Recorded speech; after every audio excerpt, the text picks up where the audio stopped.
Good afternoon. My name is Jim Conlan, and welcome to the latest episode of the Entertainment Show, where we look back at TV series and movies debuting here in Ireland this month. And this week, up for discussion, it debuted in 1984, the first film in this iconic series. And 40 years later, it's still going strong. We have the latest incarnation.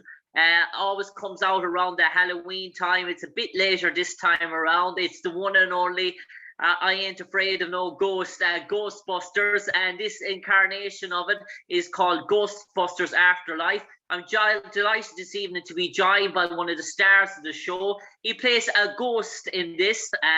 The Ghost Farmer is dedicated the title this, the one and only Bob Gunton. If that name rings a bell, Bob Gunton saying, where have I heard that name before? You only have to think of the Oscar-winning film, Shawshank Redemption, where he played the warden in that. And also, if you're into your action movies in terms of the 90s, a great action movie involving himself and Wesley Snipes, Demolition Man, where he played the role of George Eel in Demolition Man, if memory serves me correct. Bob, an absolute pleasure to have you on the show. And tell me, do you play a ghost in Ghostbusters? How exciting is that to be an extraterrestrial for once, rather than being an actual human being? Well, I played a dead man for the entire movie for the entire length of a movie called Dead Silence. So I guess this is the next step up to become an actual spirit. Yeah. But it was an honor to be asked to do this, because it is a tribute, and not just to the, I don't know whether I should spill the beans on any of this. No problem. Huh? Fire away. No problem. No There's no secrets here, Bob. There's no secrets. No, there's no secrets now that it's open. But for 2 years now, we've been waiting for this to come out because of the coronavirus. It's had to be postponed for 2 years, and I was under a non-disclosure agreement, either about my appearance in Ghostbusters, or even more so, who or what I will play in that movie. And Afterlife, appended to Ghostbusters, has a lot of resonance, because this, among many other things, this is a conjoining of someone who has been lost to a family and is reunited in a way. And I'm still talking pretty circuitously about this. But when I was asked to do this, the contract said the movie is Rust City, and the character you would be asked to play is the old dirt farmer. Okay. And not giving much away there right away in terms of that sort of synopsis for you to work on. Yeah. So I was intrigued, and finally the director got on the phone and he said, this is a very secret project. We're trying to keep all of the information to a minimum, but you will have a very important role in this picture. And indeed it was. When I got to, we filmed it in Calgary, Alberta in Canada. Okay. And when I arrived there, it became clear that this was Ghostbusters, because one of the first people I said hello to was, oh God, what's his name? Bill Murray. How could I forget? I was just going to say, well, I chance Ernie Hudson, Dan Aykroyd, or Bill Murray, and I'm about to get one of them right. Yes. Well, I had just worked with his brother in another project. And so it was quite thrilling to meet him and to reminisce about his brother, who's quite a character. But it was clear this was Ghostbusters. And I hadn't heard anything about it. I didn't know anything beforehand about it. Neither did my agent. So when I got there, Jason said, we are going to be using your performance to bring back the grandfather of the new stars of Ghostbusters, the young children, and they will be reunited with him at a very important and critical and deadly moment. And he will encourage them, and he will turn out to be the spirit of their grandfather, who happens to be Egon Spengler. So Okay. most of the Ghostbusters fans out there knows who that is. And in order to make this ghostly appearance, I mean, this wasn't marshmallows or anything. This was a human being. They had tremendous special effects people. And I thought, well, it's going to be, you know, this thing where they strap all the buttons to you and then record your movements and then put whatever they want over that figure. But greenscape, but Jason Reitman said, no, we don't want that. We want your eyes primarily. We want the way your body moves, and we will take steps to make you look more like the ancient dirt farmer who was, as we find out through the movie, Egon Spengler, one of the original Ghostbusters, who was in the first two played by Harold Ramis. Oh, Harold Ramis. May he rest in peace, and I'm sure he's resting in peace with a smile as this great tale goes on. I know his daughter, Harold Ramis's daughter, was thrilled with the notion that this would be paying homage not just to the character of Egon Spengler, who is the grandfather of these wonderful kids who are now the new Ghostbusters, but it will be, and I think it was, a tribute to Harold too. And people will note that in the end credits, this is dedicated, this version of Ghostbusters, to his memory. So all of that was a huge mountain of information and shock, really. And so I trusted Jason. I said, I don't know how this is going to work, but I'm just going to play this and let you do your thing with special effects. So when I saw it finally, I was absolutely delighted, because this was a real human being in a ghostly aura. And they had found a way to make me look like Egon Spengler, mostly with the hair, this crown of hair that was his signature look. And at the same time, you could tell that's really a human being. That's not some digital creation. So I was moved by that, and I was moved by the climax of the movie, which is kind of the passing of the torch, or of the Ghostbuster guns, whatever they call them, to a new generation of children and stars and wonderful actors, wonderful young actors. And also there was some beautiful moments to play. He had been estranged from his daughter for years and years and years, and she was very bitter about it. And his return for that moment gave them a chance for a reunion and a wordless end to their estrangement and expression of their love for each other. And Egon is spoken about all through the movie. So even though I'm really on screen, maybe for, I don't know, 8 or 10 minutes, his presence, this character's presence through the movie is there all the time as they recount how they ended up in his dirt farm and why they are there and what he has left for them to do in terms of ghost busting. And Bob, you mentioned there about playing your role and the part you had in the movie, and mentioned being shot in Calgary, that particular role. Were you sort of based there for the whole?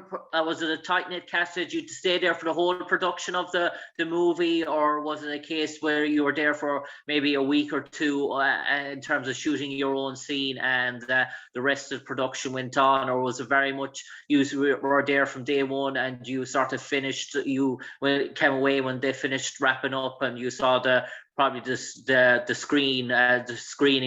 screening yourself and other cast members beforehand? I never saw a cast screening, and I don't believe that they had one before the premiere. I was there for about a week, and the scene that I was in was the last scene of the movie, which is a very complicated, a lot of action going on besides the spirit of Egon's arrival. So it took a week to shoot that, even though it was on a sound stage, which to me was so marvelous how they took the construction of that old farmhouse that I guess actually existed in an exterior, brought it in to this confined environment where they could then have the ghostly fights and all the action that takes place at the end. So I got to see, some of the setups anyway for what they were going to do with special effects. And so I got a little taste of it. And by this time I had seen the script. I didn't before I took the job, but I had seen the script, and I saw what my role was going to be and how important the moment that I would get to play would be for the film and for the family. And I'm not a big fan of kind of these mass entertainment movies. I have to say, I was really verklempt, a little choked up at all of the family connections that Jason was a son of Ivan Reitman, who had begun this whole Ghostbuster journey, and this was as well as a homage to Harold Ramis, but also to his father. And of course, the main thread of the story is this passing the torch on to the children, and so it's really all about family. And I've noted here in the States anyway that a lot of the film critics were really some of them really troubled by this emotional ending to what in 1984, whenever it was kind of this jokey camp horror and kind of wry and sardonic cast to it in a big city in New York, had become this family saga. But I thought it was just wonderful because it didn't take away from the fun of the Ghostbusters stuff, but it really rooted it in some real relationships.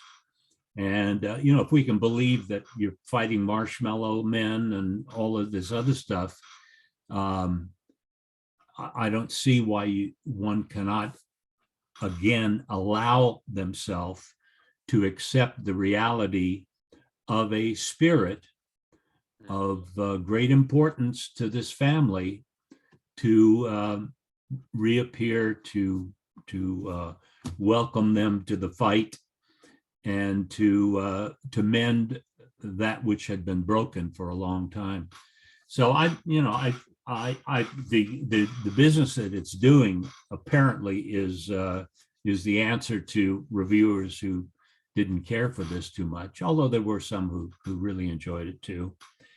But I thought, I'm, as I said, this is not my normal fare, but I loved the film. I took my granddaughter to it, and I'm going to try and get her some of the merchandise that always accompanies this kind of a movie. There's one specially made which shows the granddaughter of Egon and the spirit of Egon in a boxed set, the two of them. And I was there with my granddaughter, and it is a replication of Egon being there with his granddaughter. So it has a little personal family aspect just for me. Bob, one of the scenes that really caught my eye in the movie, and it was a sort of a touching scene. We spoke about all the special effects and the drama, but the scene where they go into the shed, the two kids, and they pull back the canopy of the old car. And we see the old car, and it almost looks like it's a heap of junk that has been in a fit for the scrap sort of yard and sort of stuff. And this is the iconic Ghostbusters sort of vehicle.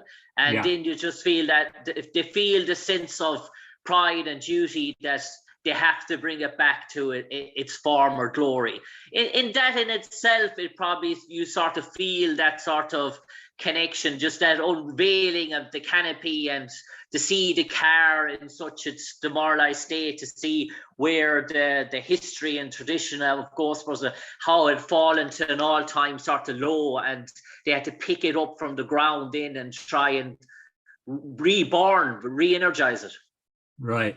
I think there's that is a really a wonderful moment, and we all remember that vehicle from what is it, 30 years ago, whatever it is. But there's a lot of those little moments in the film where something is found that you have the flashback to how this was used. And the first time when they're in the Ghostmobile, and the young granddaughter opens the door and flips out in that machine gun position, almost. In Vietnam, we call those door gunners, and she becomes a Ghostbuster door gunner. But there's so many of them, like little buttons that get pushed as you're watching the movie. You're involved in the family's adventure, but you're also kind of going through your own flashbacks of the delight that we all felt watching that original movie. Bob, I know it's a busy time for you in terms of the business is beginning to get back into shape after a troublesome 2 years, and obviously scripts are coming your way, opportunities for table reads or auditions, whether they be in person or over Zoom. Have you anything in the pipeline that you've done recently that might be hitting our shores across the pond here in Ireland and the UK towards the end of the year or into next year? Well, the first project or second project I did after the coronavirus unpleasantness, the height of it anyway, was a movie that, again, I shot in Canada. And in this case, really for the first time in my career, I am playing the title character of the movie.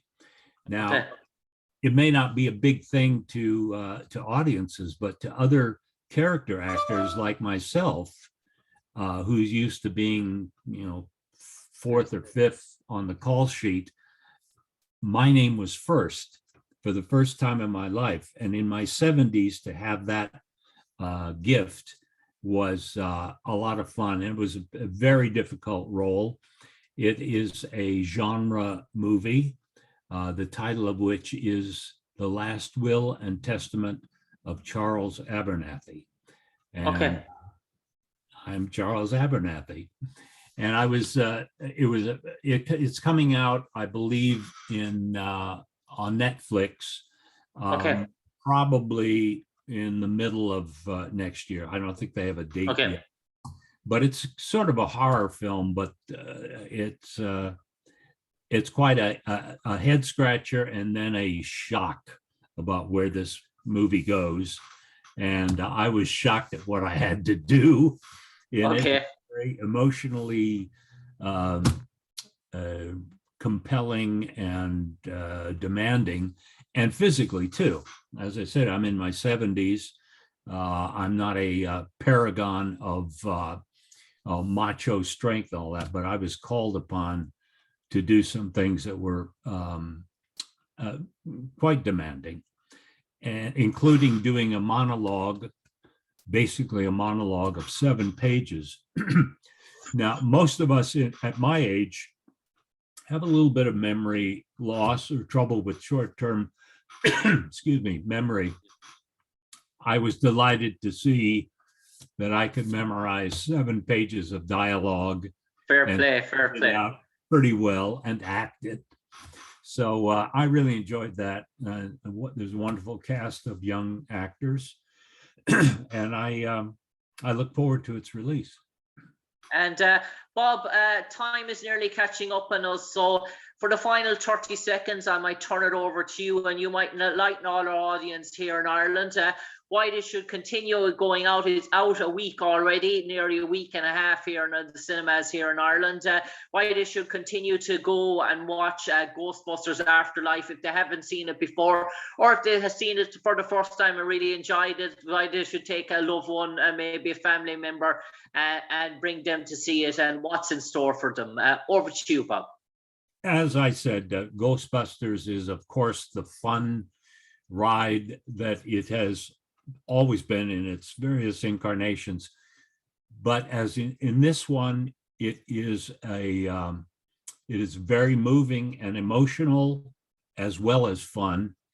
And I don't know about a lot of people, but the Irish part of me is very emotional and sensitive to things like family issues. And so this is a big platter of all kinds of enjoyments, and I heartily commend it to your audience. I think they'll have a ball and a lot of laughs, but also be moved by it.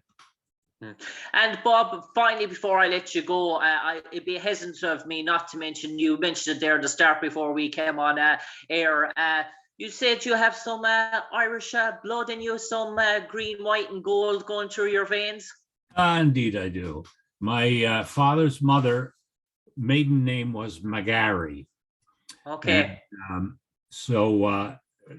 and I've been to Ireland. I've traveled to Ireland, and I forget which county that her clan was from, but I was all over Canada, so I'm sure I visited it, from the mountains of Mourne to the cliffs of Moore, yeah. And so I love Ireland, and I love Irish people, and I love their sensitivities, and I love the fact that they love to sing because I love to sing. So I'm a little piece of the old sod here across the pond. Bob Gunton, an absolute pleasure talking to you today, for resharing your memories of taking part in Ghostbusters Afterlife, which is currently on screens here throughout the cinemas all across Ireland, all across the 26 counties of Ireland. Bob, also as well, I would have to say, an absolute pleasure hearing your stories and your memories. We all remember you fondly from Shawshank Redemption, that's still playing every Christmas here in Ireland. Still so many years on, it's a custom. And Demolition Man, I have to say, one of my I'm an action sort of buff, one of my sort of favorite movies as well.